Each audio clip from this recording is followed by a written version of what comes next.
राम राम जी। मैं एक स्टोरी सुनाती हूँ।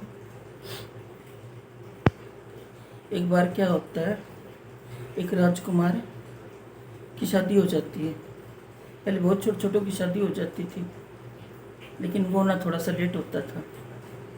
जब लड़की थोड़ी जवान हो जाती थी, 15-16 साल की, तो जब वो गोना कराने के लिए गया तो अर्थ वर्थ लेके गया और वो अपनी औरत को विदा करा के ले आया तो उसके साथ भी दासी आई थी। तो एक दासी उसके साथ आई थी, क्योंकि इनमें प्रथा थी। तो दासी आई, रास्ते में बहुत बड़े बड़े ज्वार बाजरे की फसल खड़ी थी। अब उसने दासी को कहा, दासी भाई मेरे को लघु शंका लगी है। तो दासी बोली चल मैं करा लाती हूँ। तो दासी ने उनको बोल दिया कि भाई हम जा रहे हैं, अभी आए 1 मिनट में। वो भी समझ गए। तो वो गए। एक तरफ तो बाजरा खड़ा था बहुत बड़ा बड़ा, एक तरफ ज्वार खड़ी थी बड़ी बड़ी। रानी तो बाजरे में घुस गई और वो ज्वार में घुस गई।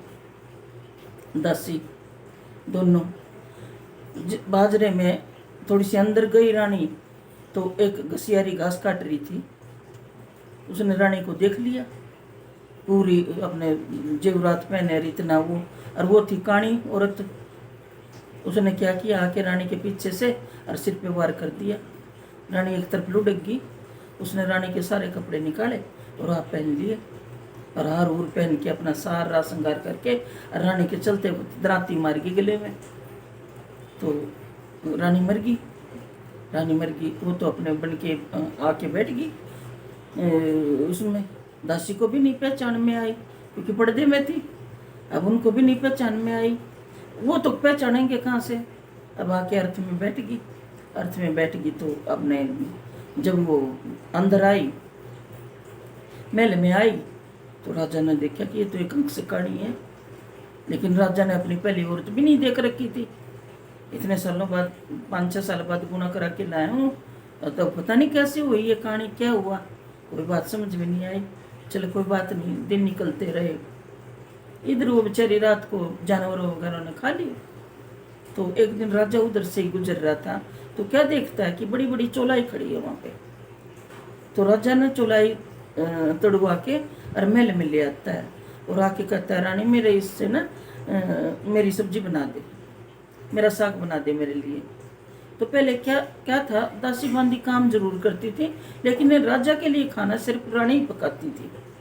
तो बोले कि ठीक है राजा, बनाती हूँ। उसने काट पीट के चढ़ा दिया साग, जब साग उबलने लग गया तो वहाँ से आवाज़ आने लगी, खद्दड़ खद्दड़ क्या पकड़ा। बोले काणी रांड का सिर पकड़ा। खद्दड़ खद्दड़ क्या पकड़ा, काणी रांड का सिर पकड़ा। अब उसको बहुत गुस्सा आया। उसने ठाके ऐसे ही देगची फेंक के मारी और अपने दूसरी सब्जी बना दी राजा के लिए। राजा जब खाने बैठे तो बोले चौड़ाई दे। बोले राजा उसमें बहुत बड़े बड़े कीड़े थे और वो तो मैंने फेंक दी, बीमार हो जाते आप। राजा बोले होंगे भाई, चलो खा के अपने चले गए। कुछ दिन बाद राजा का फिर उधर से निकलना हुआ। फिर क्या देखता है, इतनी बड़ी बड़ी चौलाई खड़ी है, इतनी सुंदर। फिर राजा लिया है। तो फिर राजा ने कहा, अगर भाई तू मेरी चौलाई जरूर बनाना, आपकी बार कोई गड़बड़ नहीं होनी चाहिए। बोली ना महाराज कैसे होगी, मैं अच्छी तरह काट धो के चढ़ाऊंगी। उसने अपने काट पीट के चढ़ा दी। वो तो फिर पकड़ने लगी, तो फिर बोली, खद्दड़ खद्दड़ क्या पकड़ा, अक्कड़ी रांड का सिर पकड़ा। खद्दड़ खद्दड़ क्या पकड़ा, अक्कड़ी रांड का सिर पकड़ा। उसने फिर उठा के देगची फेंक दी। तो फिर राजा खाने आए तो बोले मेरे को वो कहाँ है,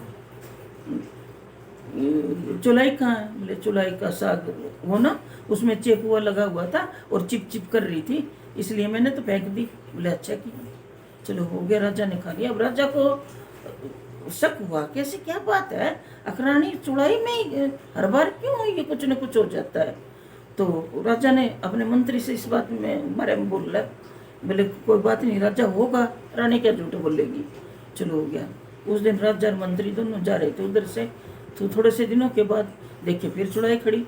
कहते मंत्री यही है वो चौड़ाई। बोले फिर ऐसे करो राजा, ले चलते हैं महल में, लेकिन अब की बार आप देखना क्या बात होती है, क्यों रानी इसको फेंकती है, चौड़ाई में तो कोई गड़बड़ नहीं। देखी उसने अच्छी तरह तोड़ ताड़ के लिया है। बोले रानी ये चौड़ाई लाया हूँ फिर बनाना। कहते ठीक है बना दूंगी। उसने काट पीट के चढ़ा दी। अब राजा तो वहाँ छुपा हुआ था, तो बोली कि देखिए क्या नाम है, उसमें से आगे आवाज़ आने लगी, खदड़ खदड़ क्या पकड़ा, काणी रांड का सिर पकड़ा।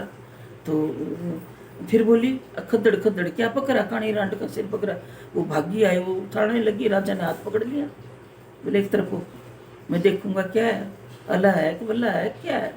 तो महाराज हाथ जोड़ के बैठ गए। कहते आप कौन हो, मेरे दई देवता हो या मेरे को पितृ देवता हो, या आप कौन हो, मुझसे क्या भूल हुई, भैया आप ऐसे क्यों बोल रहे हो, आप मुझे बताओ। बोली राजा मैं हूँ आपकी रानी, और आप मुझे लिवा के लाए थे, और रास्ते में मुझे लघु शंका लगी, तो मेहरदासी चले गए उधर। तो मैं तो बाजरे के खेत में घुस गई, और ये क्या नाम है दासी घुस गई ज्वार के खेत में, और ये घसियारी वहाँ घास काट रही थी। राजा इसने मुझे मार दिया, और ये रानी बन के यहाँ आ गई। और राजा मेरी अकाल मृत्यु होगी, आप मेरे विधि विधान से मेरा दाह संस्कार करो और मुझे मुक्ति दिलाओ, मेरी आत्मा उधर भटक रही है। राजा को बड़ा रोना भी आया और वो भी हुआ। राजा अपने वहाँ गए, वहाँ की मिट्टी मैटी उठाई, जो कुछ था वहाँ पे बेचारे ने कर करा के समेट के, और विधि विधान से उनका दाह संस्कार करा। फिर विधि विधान से उनका पितर अर्पण किया और काणी को फांसी तोड़वा दी। कहते ऐसी औरत को मैं नहीं रखूंगा जिसने एक बेकसूर रानी को मार दिया, उसको फांसी तोड़वा दी। तो ये राजा का न्याय था और ये कहानी थी। आप लोगों को पसंद आए ऐसे कह देती हूँ मैं, मेरी माँ मुझे सुनाती थी, मैं आप लोगों को सुना देती हूँ। राम राम जी, आप सबको सावन की बहुत बहुत मुबारकबाद, तीज की भी एडवांस मुबारकबाद। राम राम जी, ओम नमः शिवाय।